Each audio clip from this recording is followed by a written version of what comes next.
Hello, and welcome back to Women for Wealth. So, today I'm going to give my testimony. So, I see a lot of people on social media talking about, oh my gosh, Social Security is getting reduced. Oh my gosh, WIC's getting reduced. Oh my gosh, Section 8 is, not available. It's a long wait time. And then by the time you get around to it, you're not eligible anymore. I just want to say that I understand if in 2025 you are living below the poverty line in the United States of America, it is not easy. It's not. And I know that. I am not ignorant to that fact. I remember being below the poverty line. I remember the first time my husband and I combined made enough money to where we were above the poverty line. And for the first time, we had to pay a little bit in tax money. I celebrated, and I might be the only person to celebrate to pay taxes, but that was an accomplishment for me because I had, for once, got my family above the poverty line. And y'all, I just want to tell you that I understand how hard it is. I understand the stress. I understand the anxiety. I do. I was 16 years old when, through no fault of mine or no choice of mine, I was pregnant with my son. Now, at 16, I didn't have anything. I was a cashier at the local grocery store. I still had, I still had high school to graduate. And so, you know what? I did what I had to do. I went and I got the Medicare. I went and got the WIC. I got what I needed to help take care of my son and myself until he was about 6 months old. So when my son was around 6 months old, I was at a point where I could work enough hours to make enough money that I could take care of us. Now, we weren't living high on the hog. We didn't have any extra money. Things were very, very tight. But I knew that I could feed us. I knew that we had shelter. Thankfully, my mom and dad let me live at home and didn't charge me rent. That was huge. I understand that there are some kids that when they get pregnant, their parents kick them out. And I think that's just horrific. Thank God my parents didn't. But I just want to say, I was on the programs. I was on the government handouts and I got off when my son was about 6 months old. And that was my goal. My goal was to figure out a way to get off of all of the government programs because it was needed. It was helpful. And I encourage you, if you need it, please go get it. If you're a single mom, heaven forbid your husband passed away or something, happened that changed your life, a huge life event, and now all of a sudden you look in the mirror and you're like, I can't make it. Go get help. There's a lot of help out there. There's federal programs, there's state programs, there's a lot of local programs that you just don't know about until you ask. There's local programs where people volunteer to go pick people up and take them to medical appointments or drop them off at work or pick them up from work and drop them off at home. So you're not necessarily going to have to find a way to have a car payment. Use mass transit if you're in a city. And if you're not and you're in a rural area, ask around, ask people, let them know that you need help. Most people are willing to help you, especially churches. Every church I know has a slush fund for the pastor just to give cash out to people when they come in need.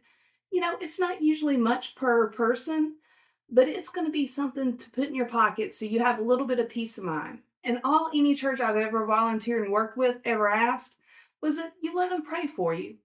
And I don't think that's too much to ask. If you're going to a church food pantry or you're going to a church, love donation where they're going to cover your rent for the month or they're going to cover your power bill for the month, because they oftentimes do that.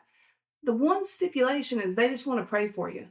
So please utilize all those resources, get all the prayers you need because we all need prayer. I'd be very appreciative if you'd pray for me and my family and let me know if I can pray for you and your family. I don't need to know what specifically, just say, hey, I could use prayers.